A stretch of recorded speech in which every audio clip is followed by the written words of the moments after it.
tiempo muy chévere, muy especial con los que pudieron llegar y pues dándole gracias a Dios, ¿cierto? Estábamos en la casa de Carlos y estaba muy conmovido yo con la oración que él hacía, en el sentido de que él decía que le agradecía a Dios porque habían sido 2 años pues de no estar reunidos, casi, ¿cierto? En 2020 hasta esta fecha y él expresaba cómo se necesitaba, ¿sí? Que aún la virtualidad fue una bendición también, pero cómo era necesario el poder compartir juntos. Entonces, pues, a mí me conmovía esa oración y pues yo le daba gracias a Dios porque creo que es como lo que Dios está colocando en nuestros corazones, ¿cierto? De hacer esto, lo estamos haciendo con las medidas que nos permite, ¿cierto? Con ciertos cuidados, etcétera. Eh, Sabemos que también hay un pequeño riesgo, pero es lo que Dios nos está pidiendo en este tiempo. Entonces, le damos gracias al Señor por estas dos actividades del día de ayer, tanto la casa abierta de oración, tiempo muy especial. Agradecemos a Lerning, ¿cierto? Por habernos facilitado sus instalaciones y estuvimos muy cómodos ahí, muy bonitos, muy espacio muy especial, ¿sí? Así que gracias a Mónica, a Byron, ¿cierto? También por esta generosidad de prestarnos ese lugar. Bueno, quiero que vayamos, hoy vamos a hablar un poquito, vamos a cerrar el tema de acción de gracias y quiero mostrarle una imagen. Hay una fiesta que se celebraba se celebra, todavía se celebra, pero es de origen del Antiguo Testamento, que se llama la fiesta de los tabernáculos, ¿sí? Esta fiesta es una fiesta que Dios estableció eh, y que Dios pues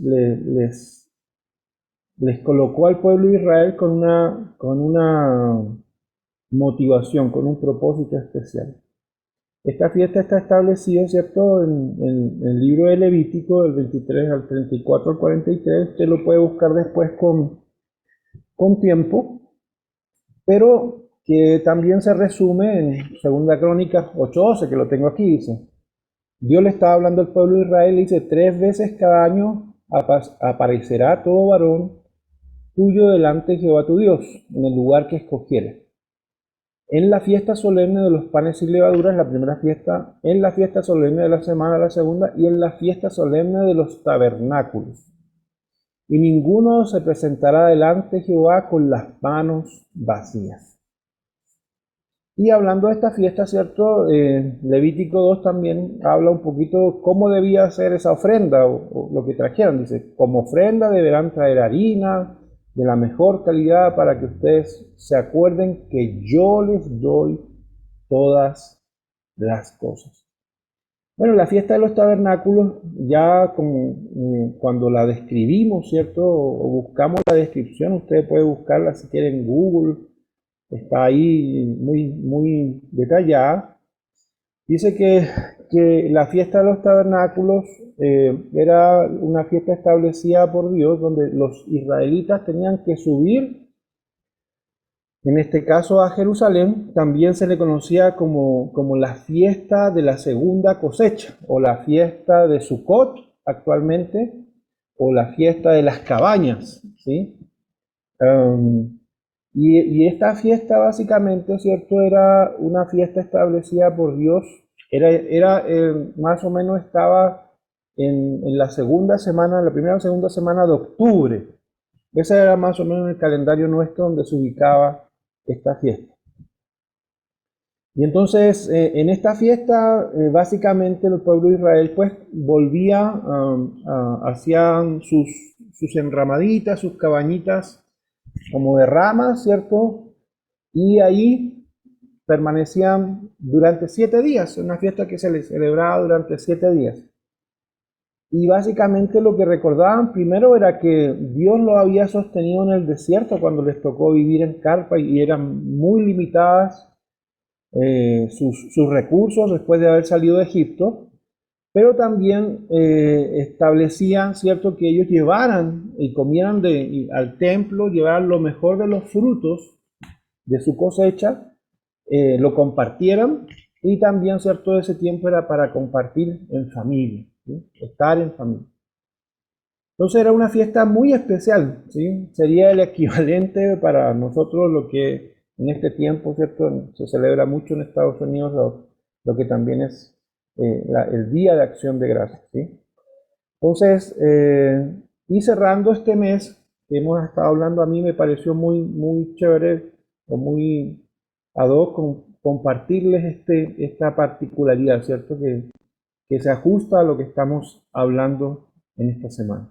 Entonces, más o menos esta fotito refleja una ilustración, ¿cierto?, de lo que debían construir ellos y lo que debían hacer en ese tiempo. Pero ¿qué es lo que quería, qué es lo que refleja la acción de gracias cuando estamos hablando de acción de gracias, ¿cierto? ¿Qué es lo que está reflejando o qué reflejaban estas fiestas? Dice en Segunda Crónicas, perdón, en Levítico 2 dice, todo esto yo lo quiero hacer como memorial para que ustedes se acuerden que yo les doy todas las cosas. Entonces, ese es un punto. Cuando nosotros damos gracias a Dios, básicamente lo que estamos haciendo, ¿cierto?, es reconociendo que las cosas que tenemos, Dios nos las ha dado, ¿sí? ¿Qué pasa cuando no hacemos, no tenemos ese concepto de que todo lo que tenemos, Dios nos los ha dado? ¿Qué pasa? Bueno, normalmente cuando nosotros no vamos teniendo esa conciencia, no vamos teniendo esa percepción, vámonos, en vez de ser mayordomos, administradores de lo que tenemos, nos vamos convirtiendo como en dueños de lo que tenemos. Y lo que va pasando es que poco a poco van entrándonos ciertos temores, ¿sí? Cuando uno es dueño de algo, también con eso viene cierto sentido de que, ¿qué pasa si lo pierdo? Entonces hay temores a la pérdida, ¿sí? O hay temores a, bueno, ¿y qué pasa si yo no logro, por ejemplo, soy dueño de mi empresa y no logro tener clientes? Bueno, no tengo recursos, no tengo dinero, no tengo de los ingresos para pagar mis compromisos, etcétera, etcétera. Entonces, y eso genera una tensión, una ansiedad, genera, pues, por supuesto, una presión, ¿cierto? Y por eso, pues, los que están metidos en los negocios, pues, normalmente son hombres y mujeres que tienen ese don, ¿cierto? Ese talento, esa visión, ¿sí? Y emprenden y están dispuestos a asumir esos riesgos y a manejar esas presiones y les gusta y les genera estímulo, ¿cierto? Ahora, no todos tienen a veces esas características, esas inclinaciones o temperamentos.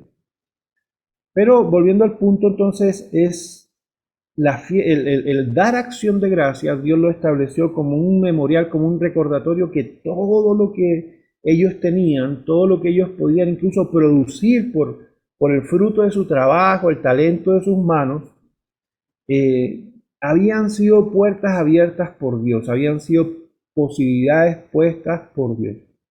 Cuando no está esta conciencia, entonces, repito, nos volvemos dueños y creemos que por nuestras manos lo hicimos y por nuestros recursos y por nuestros talentos y porque a nosotros se nos dan esas oportunidades y nosotros y por nuestra fuerza, etcétera, etcétera. Y no podemos volver, perdón, pues un poco autosuficientes, orgullosos, egoístas también. Y hay una serie, ¿cierto?, de características que son partes como de nuestros corazones que no son tan positivas que se pueden ir dando. Entonces, ¿cuál es el sentido de lo que quiero compartir esta mañana? El Salmo 50:23 dice, el que ofrece sacrificios de acción de gracias me honra. Qué hermoso, ¿no? El que ofrece sacrificios de acción de gracias, ¿qué hace? Dice Dios, me honra. O sea, cuando usted y yo damos gracias a Dios de todo corazón, con un corazón genuino, auténtico, honesto, con un corazón generoso, ¿cierto? Lo que estamos haciendo, honramos a Dios. Cuando nos guardamos en la acción de gracias, cuando no compartimos las cosas que Dios está haciendo, está haciendo, va a hacer o ha hecho, entonces lo que va pasando es que no honramos a Dios. Y hay una frase que encontré, dice, la gratitud nos libera de la presunción egoísta de creer que las bendiciones que tenemos se deben a nuestros esfuerzos y méritos. Ojo, la acción de gracia entonces nos libera de esa presunción del egoísmo que pueda invadirnos cuando vamos teniendo ciertos logros, ciertos éxitos. ¿Se acuerdan de Nabucodonosor? De la advertencia que Dios le hizo a través de Daniel. Y Daniel, cuando le interpretó el sueño, le dijo, ay, Señor, es que Dios dice esto, pero que no te suceda, Señor, que no te suceda, mi Señor. Y Nabucodonosor por un ratito le dio como temor, ¿cierto? Dijo, no, yo voy a portarme juicioso, no, yo voy a portarme bien. Pero tarde o temprano salió lo que había en su corazón, y cierto, estaba mirando los muros, las murallas, la ciudad, y de repente salió de lo más profundo de su corazón, esta es la gran Babilonia que yo, Nabucodonosor, edifiqué. E inmediatamente cuando él dijo esa frase, se estableció, ¿cierto?, el juicio para él. Y bueno, él permaneció, ¿cierto?, en una situación muy complicada hasta que volvió en sí y se humilló delante del Dios, el Dios de la creación, ¿cierto? Y reconoció que ese era el único Dios y todo lo que estaba establecido, todo lo que era había sido hecho por él, ¿sí? Por él se humilló. Bueno, la gratitud entonces nos mantiene con un corazón, entonces como centrado, un corazón que está en el lugar correcto. Por eso les motivo a que la gratitud no sea un énfasis de un mes en el año, no sea una fiesta de los tabernáculos de 7 días, ¿sí? No sea la fiesta de acción de gracias de un día, el día de acción de gracias como en Estados Unidos, sino que sea una permanente actitud que ustedes y nosotros tengamos para con Dios. Nuevamente, recordémonos, el que ofrece sacrificios de acción de gracias me honra. Pues honremos a Dios, démosle gracias, ¿cierto?, por las cosas que Él está haciendo, Él ha hecho y Él seguirá haciendo en nuestra vida, en nuestra familia, reconozcamos. A ver, voy a hacer un ejercicio aquí ahorita práctico. En toda esta, voy a abrir aquí.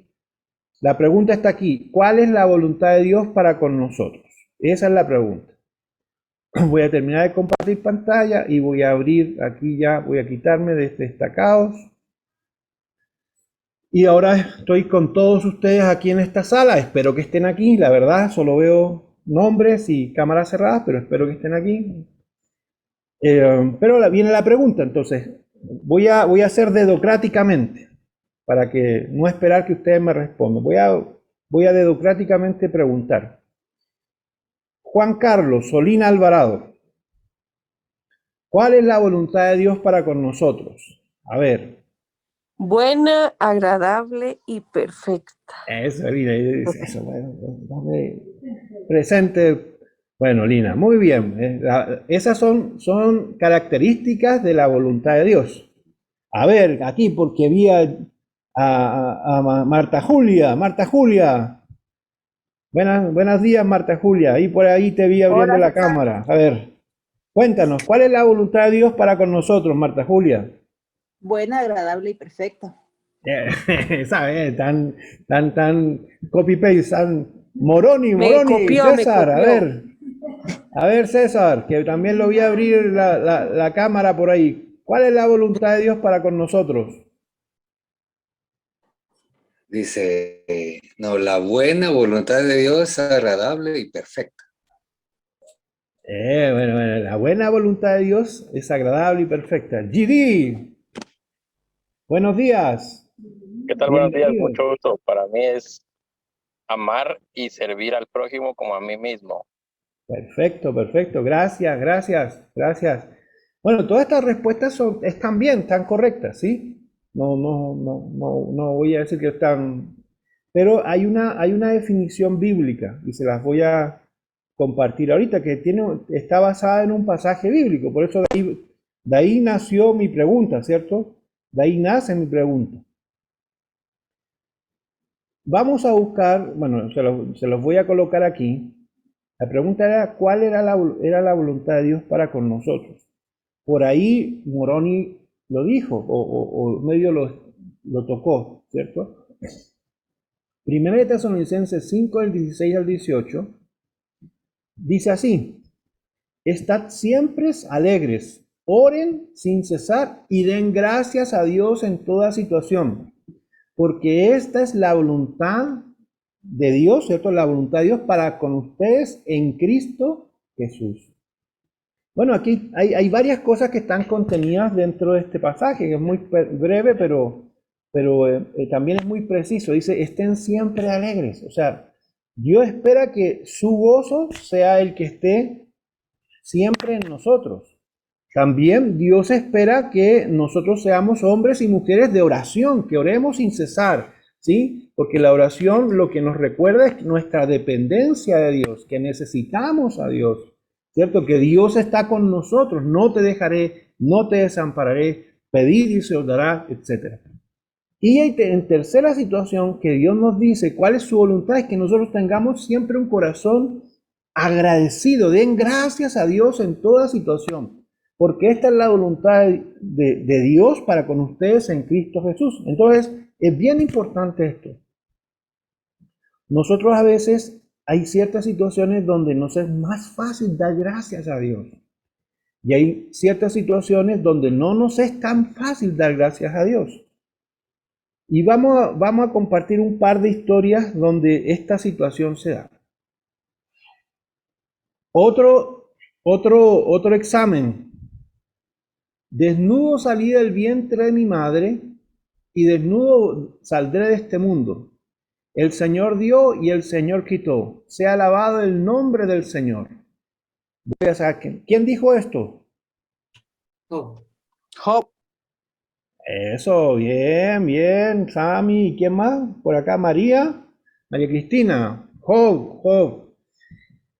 Ahora, leamos, si Wagner me ayudas con Job Job 1, capítulo 1, si quiere ustedes busquen su casa, su Biblia, Job 1, y vamos a irnos rapidito por el tiempo, pero Job 1 del 1 al 4, vamos a ver que cuando leemos este pasaje parece que Job tuviera la vida ya asegurada.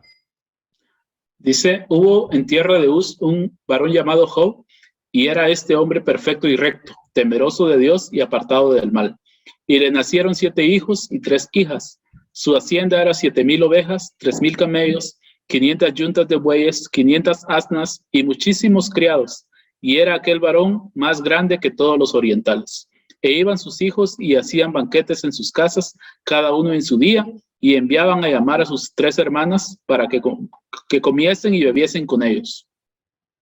Wow. Bueno, cuando uno lee este pasaje, uno se da cuenta que Job estaba en la plenitud de la prosperidad, ¿cierto?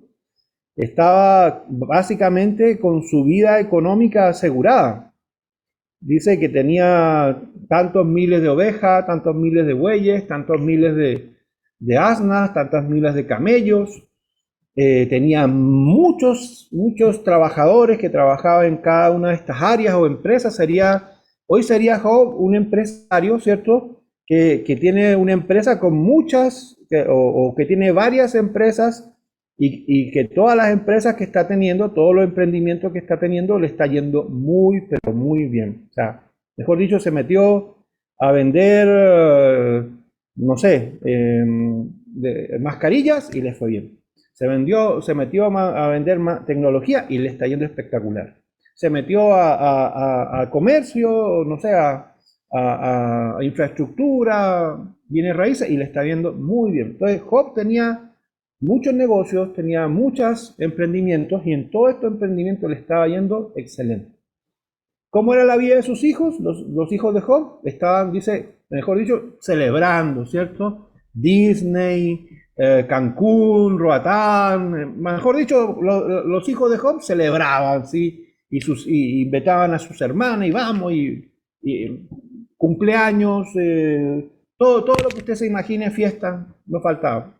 Hacemos fiesta cuando ganamos, cuando perdemos y cuando empatamos. O sea, fiestas. Y entonces todos estos versículos nos hacen ver o nos hacen como creer que el presente y el futuro de Job estaba asegurado. Y la verdad, con ese semejante capital, pues sí estaba asegurado. Pero no fue lo que a Job le sucedió. Cuando uno lee esta frase, desnudo salí del vientre de mi madre y desnudo saldré de este mundo, el Señor dio, el Señor quitó, alabado sea el nombre del Señor, o sea, agradezco a Dios. Uno puede decir, pues ni modo, mire, con semejante bendición, ¿cómo uno no va a decir eso? Pero es que Job no lo dijo cuando estaba en la plenitud, cuando estaba en la parte, en la cuesta superior de la curva, ¿cierto?, de sus negocios o de su vida, sino cuando él experimentó pérdidas. Y vamos a ver las pérdidas. El capítulo 1, versículo 14 a 15 dice lo siguiente: llegó un mensajero, se acercó a Job y le dijo, tus bueyes estaban arando y tus mulas. Bueno, Wagner nos decía que eran 500 yuntas de bueyes, ¿sí? Y esos son 1000 bueyes, ¿sí? Se necesitan 2 bueyes para una yunta. Y 500 burras, ¿cierto? ¿Y qué pasó con todo eso? Dice, estaban pastando, pero los sabianos, que era una tribu nómada, del desierto de Arabia, vinieron y nos atacaron, nos robaron, nos saquearon, se llevaron todo. Perdiste ese negocio. Ese negocio, Job, lo perdiste. Soy yo el único que pude escapar para venir a contarte. Bueno, Job podría haber dicho, bueno, se me cayó un negocio, pues, pero me quedan como 3 más, entonces, pues vamos, sigamos adelante, lo volvemos a levantar, ¿cuál es el problema? Pero aún dice que no terminaba de hablar, versículo 16, este mensajero no terminaba de hablar, cuando llegó otro, y le dice, Job, Job, Job, cayó un rayo del cielo e incineró tus ovejas. ¿Cuántas ovejas eran? 7000 ovejas. Y el problema es que tus trabajadores estaban ahí también con la oveja, así que todos los trabajadores murieron. Yo fui el único que escapé para contártelo. Bueno, Job podría haber dicho, se me cayó el segundo negocio, pero bueno, me quedan otros todavía, puedo volver a levantarme. Pero dice Job, versículo 17, que mientras este segundo mensajero estaba hablando, llegó un tercero. Y aún dice, y comenzó a decirle, los caldeos enviaron 3 grupos de soldados y nos atacaron y se llevaron tus camellos, Job. Nos robaron los camellos. ¿Cuántos camellos eran, Wagner? ¿Cuántos camellos se robaron?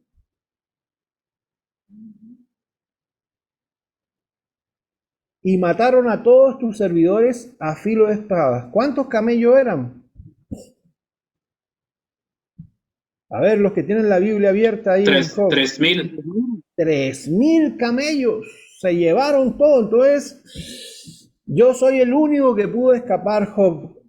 Ya a esa altura Job lo había económicamente perdido todo.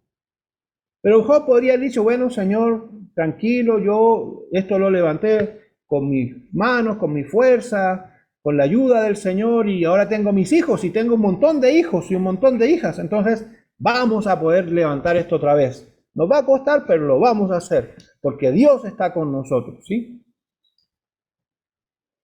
Pero dice, no terminaba de hablar este tercer mensajero y llegó un cuarto.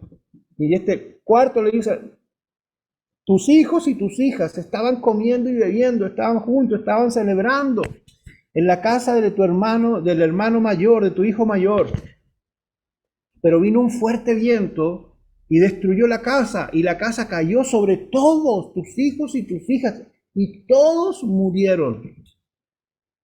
Y yo soy el único que escapó para contarte.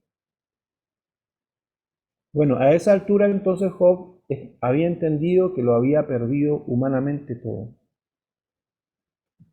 Por eso es tan significativo este pasaje, que es el versículo 20-21 del capítulo 1, donde Job dice: desnudo salí del vientre de mi madre y desnudo saldré de este mundo. El Señor dio y el Señor quitó. Alabado, bendecido sea el nombre del Señor. Y añade, Job no cometió ningún pecado en lo que dijo. Y esto más importante, ni le reprochó a Dios lo que había pasado.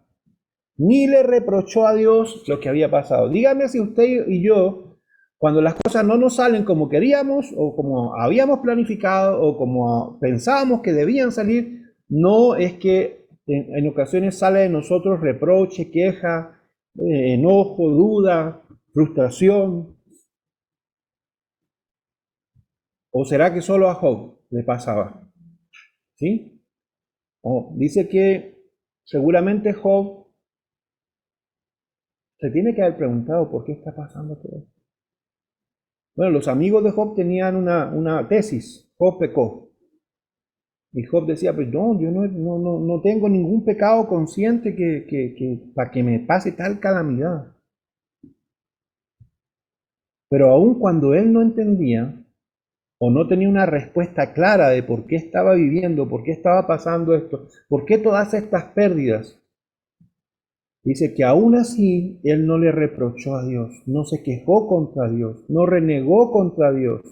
La mujer de Job, si usted lo lee, dice: esposo, maldice a Dios y muérete, y muérete.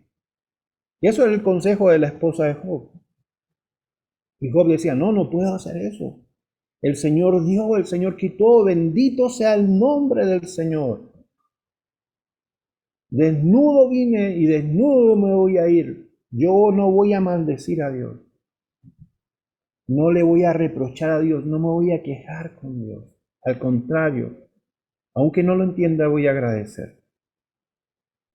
Bueno, eso es tremendamente significativo. Yo creo que en algún momento cuando yo vi esta historia de Job, yo dije: Señor, no me hagas pasar por eso, porque yo creo que no voy a tener esa reacción. Yo cuando a mí me robaron un carro, estábamos recién casados con Mónica, estábamos en el primer año, teníamos un carrito, una camionetilla Toyota, la parqueamos fuera de la iglesia, salimos y no estaba. Pasé casi 2 meses peleando con Dios, diciéndole: Señor, yo que le caiga la ley y todo el peso de la ley a esos villanos berracos que me robaron el carro, y Señor, que los encuentre y se los metan preso y represo. Y mejor dicho, mejor que no me los encuentre, porque, bueno, humanamente, carnalmente, ¿sí? Y en el corazón yo sentía que Dios me decía: bendícelos. Y yo decía: no, ¿cuál bendícelos? Si yo quiero que los metan presos, bendícelos. Y bueno, entre más me demoré yo en bendecirlos, más sentía que mi corazón estaba seco. Hasta que comencé un momento a decir: bueno, voy a bendecirlos. Y la primera vez que yo estaba en la oficina, estaba orando y decía: Señor, bendícelos. Y yo sentía en mi corazón como que Dios me decía: más fuerte, no te creo. Señor, bendícelos. Todavía no te sale como del corazón. Señor, bendícelos. No, todavía no. Hasta que con lágrimas, me acuerdo saliendo ahí: Señor, pues bendícelos, aunque no se lo merezcan, bendícelos, Señor, aunque me han hecho daño, bendícelos, Señor. Y cuando yo pude hacer eso, es como que algo se rompió, ¿sí? Y ese enojo que tenía, esa frustración y ese reproche desapareció. Bueno, no es el único carro que me han robado. Cuando regresamos nosotros de El Salvador, fuimos 8 años en El Salvador, regresamos, tenía mi carrito con placa salvadoreña y estábamos en una reunión, yo me acuerdo, y fue una reunión muy especial, muy bonita, cantamos, alabamos al Señor. Yo me sentí tremendamente bendecido ese día. Salimos y mis hijos, lo primero que me notan, ellos salieron primero, y el carro, papá, el carro. El carro no está ahí. Y yo dije, nos lo robaron.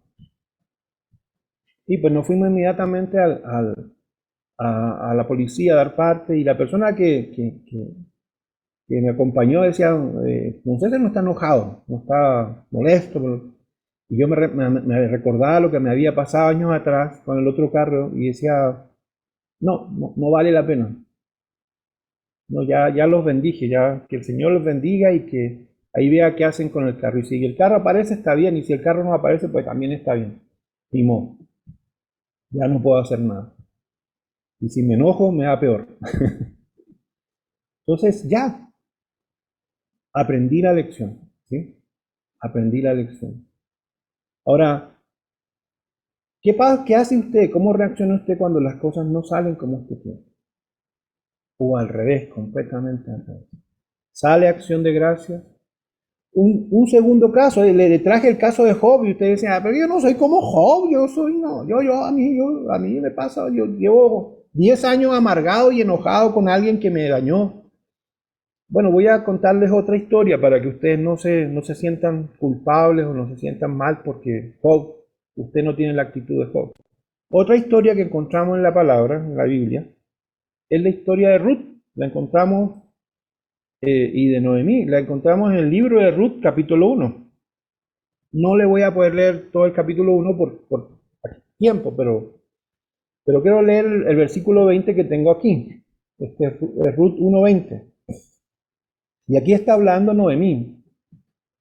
Y Noemí dice, no me llamen Noemí, que significaba su nombre agradable o feliz. Llámenme Mara, que significa amargada o triste. Porque Dios Todopoderoso me ha dado tristeza. Cuando me fui de aquí tenía abundancia, pero ahora regreso sin nada, porque así lo quiso el Señor. Ustedes no deben llamarme Noemí, porque el Señor Todopoderoso ha sido muy duro conmigo. ¿Y qué pasó con Noemí? Dice que tenía 2 hijos y su esposo y se fueron en un tiempo que hubo hambre en el área, ¿cierto?, de Jerusalén, y entonces ellos emigraron a un lugar donde había más recursos, pero en ese lugar el esposo murió y a los 10 años sus 2 hijos murieron.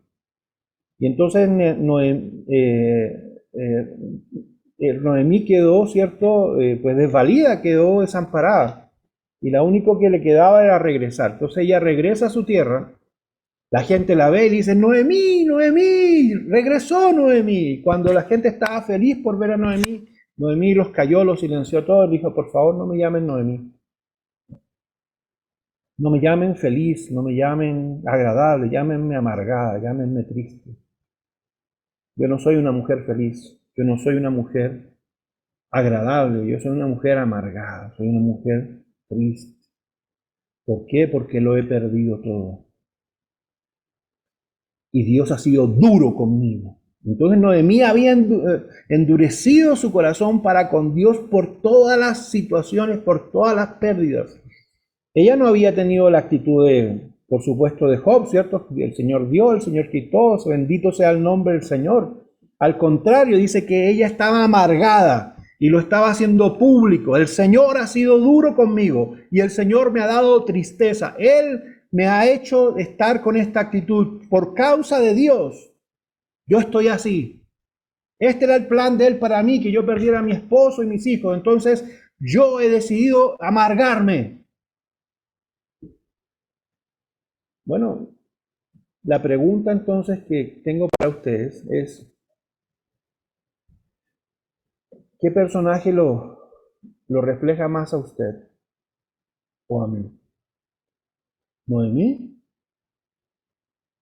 o Job? Quiero decirles, para que no piensen, no terminen tristes, ¿cierto? Ambas historias terminan bien. Los motivos que ustedes terminen de leer Ruth y terminen de leer Job. Se lo voy a adelantar así un poquitito, le voy a contar al final.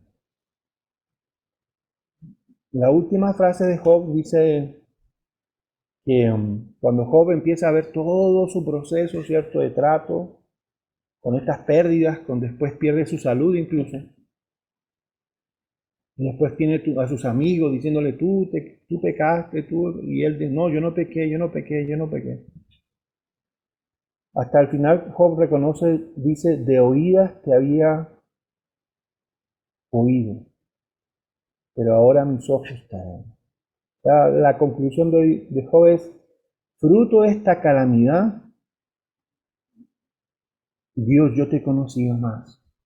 Fruto de todos estos problemas que he vivido y que me han obligado a buscarte, me han obligado a meterme contigo, a buscar tu ayuda, yo te he conocido más.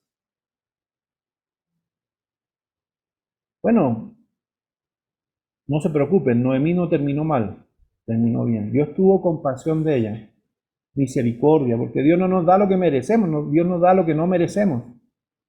Y aunque a lo mejor su actitud no era la mejor y no glorificaba a Dios, Dios igual tuvo misericordia y a través de una mujer llamada Ruth, la restauró. Y Dios usó, ¿cierto?, a una mujer Ruth para restaurar a su suegra, a Noemí, y ser la bendición para él. Dios tuvo misericordia de Noemí. Dios no dejó que viviera en amargada y en calamidad.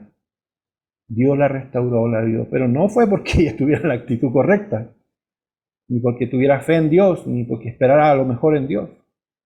Fue porque Dios a pesar de eso, tuvo misericordia y la ayudó y le restauró. Entonces podemos tener esperanza. Dios es bueno, Dios es fiel. Aunque nosotros no seamos fieles, dice la palabra, Él permanece fiel. Dios es bueno. Quiero cerrar con esto. Algunos beneficios para cerrar, ¿cierto? Que obtenemos por fruto de mantener un corazón agradecido y no dejar que el enojo, la frustración, el reproche nos llenen cuando las situaciones se complican o no salen como queremos. ¿Sí? Aquí los apunté. ¿De qué nos protege la acción de gracias, de acuerdo a lo que hemos podido ver en estos pasajes? Nos protege primero de la insatisfacción. O sea, nos protege de tener un corazón insatisfecho, que reniega, que reclama, ¿cierto? Nos guarda de la queja y la murmuración. Cuando nosotros, aunque no entendamos lo que estamos viviendo, en vez de alejarnos, de enojarnos con Dios, nos acercamos más a Dios, Señor, y le podemos decir, Señor, yo no entiendo lo que está pasando, no entiendo cuál es el propósito por el cual tú permites esto que estoy viviendo. Pero aun cuando no lo entiendo, yo voy a buscarte más para entenderlo.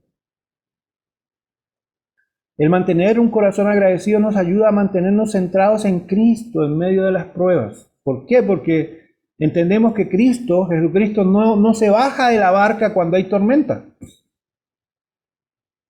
Los discípulos se llenaron de temor, de angustia, ansiedad, de miedo cuando la barca se inundaba, cuando hay una tormenta y Jesús estaba durmiendo y los discípulos decían, Jesús, Jesús, sálvanos. ¿Por qué eres tan insensible? ¿Cómo es posible que tú duermas mientras nosotros aquí trabajando para no ahogarnos?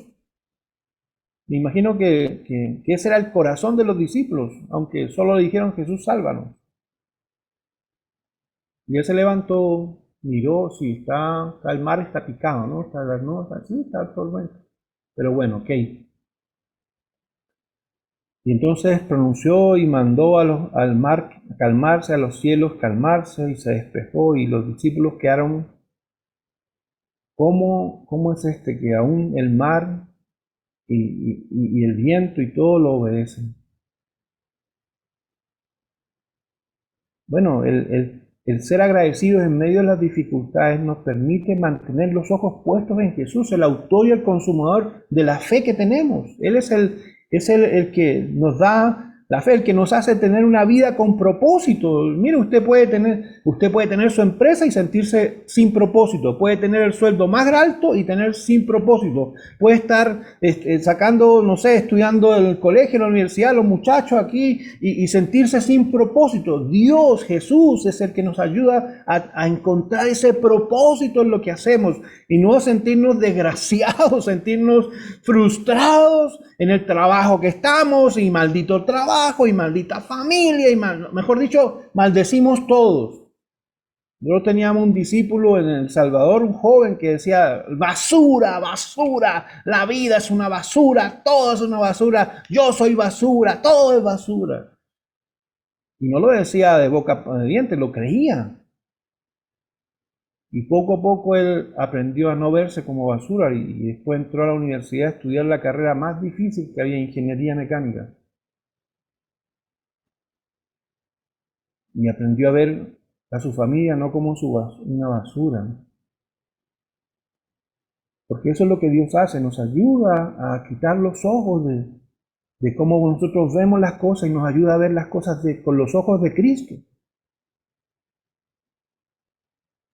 Y la acción de gracias nos evita que nos endurezcamos.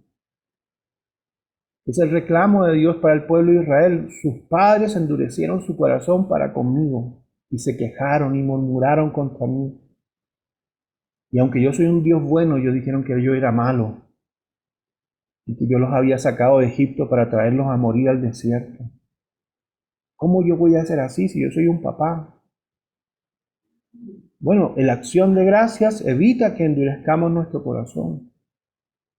Dice este pasaje, Primera de Crónicas, den gracias a Dios porque el Señor es bueno y porque para siempre es su misericordia. Eso hace la acción de gracias. Nos mantiene centrados en que Dios es bueno.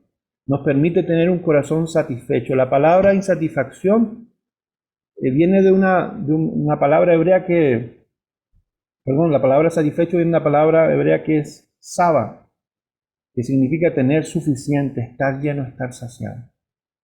Cada vez que usted y yo busquemos saciarnos en el lugar equivocado, que la empresa nos sacie, que los hijos nos sacien, que el esposo nos sacie, que la esposa nos sacie, que la empresa nos sacie, que el negocio nos sacie, que los clientes, que las cosas que tenemos nos sacien, nos va a generar insatisfacción.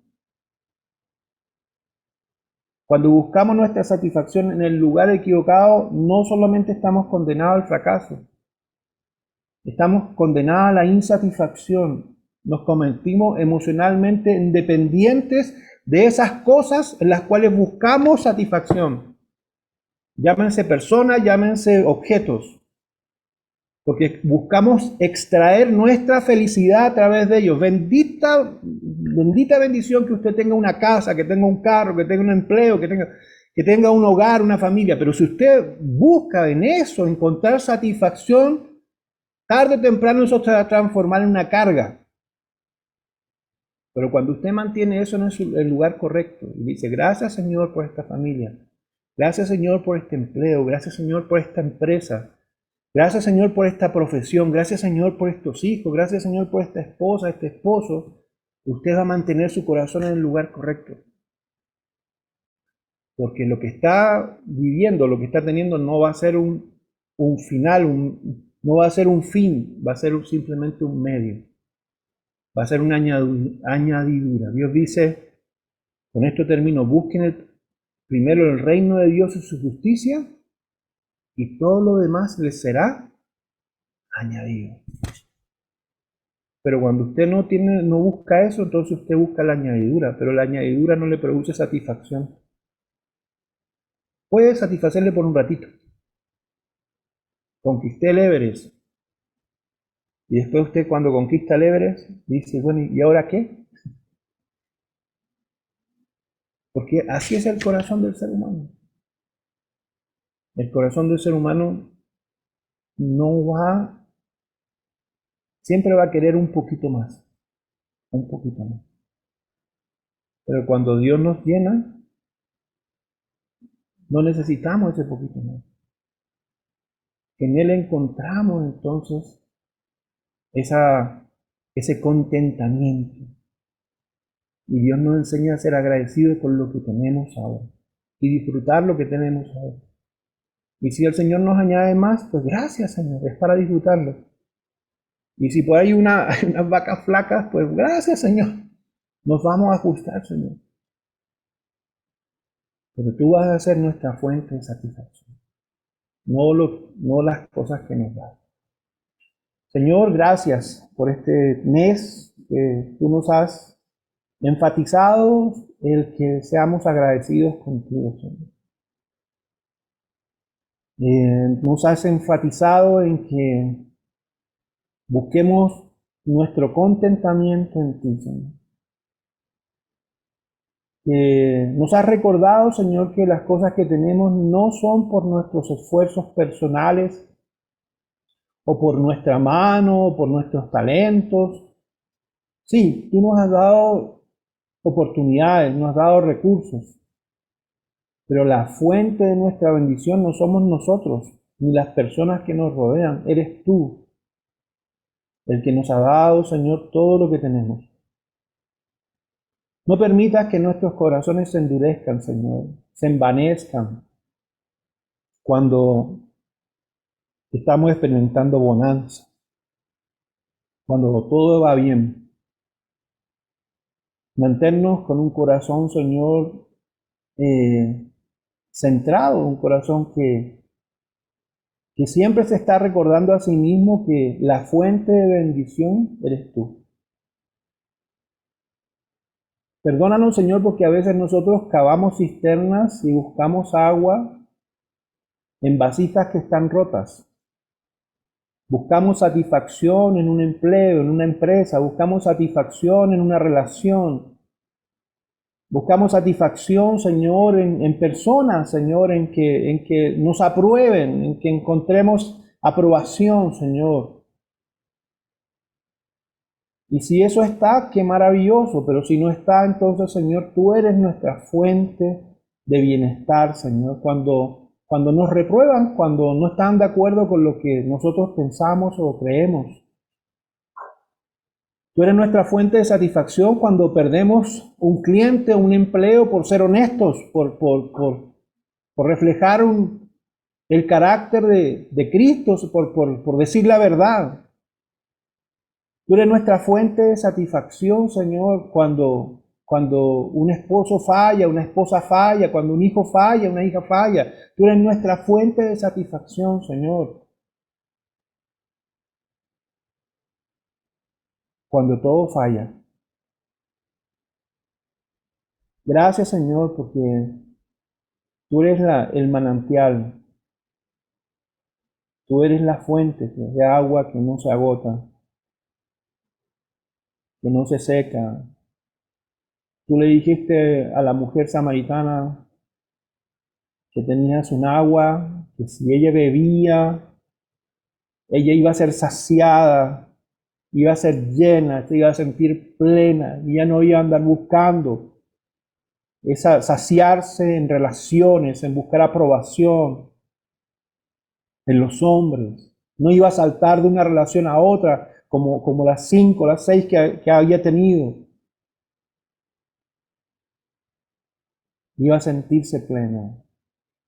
Señor, nosotros queremos experimentar esa plenitud, esa llenura que viene de ti, esa satisfacción que nos permite disfrutar lo que tenemos, que nos permite, Señor, agradecer por lo que tenemos, que nos permite administrar bien lo que tenemos, usarlo bien, usarlo para bendición, nos permite ser generosos con lo que tenemos. Señor, despierta ese corazón generoso en acción de gracias. Una persona agradecida es generosa. Una persona desagradecida es egoísta. No queremos ser egoístas, Señor. Queremos tener un corazón generoso. Tu palabra dice que en la medida que nosotros demos, asimismo recibiremos. Y si nosotros damos egoístamente, entonces tu medida para nosotros va a ser limitada, va a ser también estrecha. Pero si nuestra medida para dar a otros para dar a los que necesitan, para dar de lo que tú nos das, Señor, es generosa, entonces tú podrás también ser generosos con nosotros, Señor.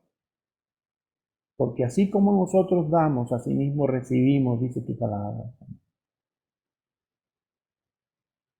Danos un corazón agradecido para tener un corazón generoso, para poder, Señor, también bendecir a otros y ser factor de solución donde estamos. Gracias, Señor, por este tiempo. Gracias por este mes. Te agradecemos por este mes. Ha sido un mes muy, muy especial, Señor. Y estamos también dándote gracias por diciembre. Damos gracias por el mes que va a iniciar, Señor. Te pedimos que tu bendición esté con nosotros y con cada una de estas familias que aquí están conectadas, Señor. Bendigo cada una de estas familias en tu nombre, Señor Jesús. Y declaro que tu gracia, tu protección, tu bendición está sobre cada uno de ellos. Y declaro que tu bien y tu misericordia, Señor, estarán y nos seguirán. Despierta la gratitud en nosotros, Señor. Despierta la generosidad en nosotros. Despierta, Señor, el gozo en nosotros, la alegría en nosotros. Esa es tu voluntad para con nosotros. Despierta esa vida, esa búsqueda, esa vida de oración en nosotros. Esa es tu voluntad para con nosotros. Estad alegres. Oren, oren sin parar. Búsquenme. Sean agradecidos. Esa es la voluntad de Dios para con ustedes. Cosas tan sencillas, Señor. Pero cuando evaluamos, a veces son las cosas que descuidamos. Y a veces después nos preguntamos por qué estamos como estamos. Señor, permítenos que no descuidemos esto. En el nombre de Jesús te lo pedimos. Amén y amén.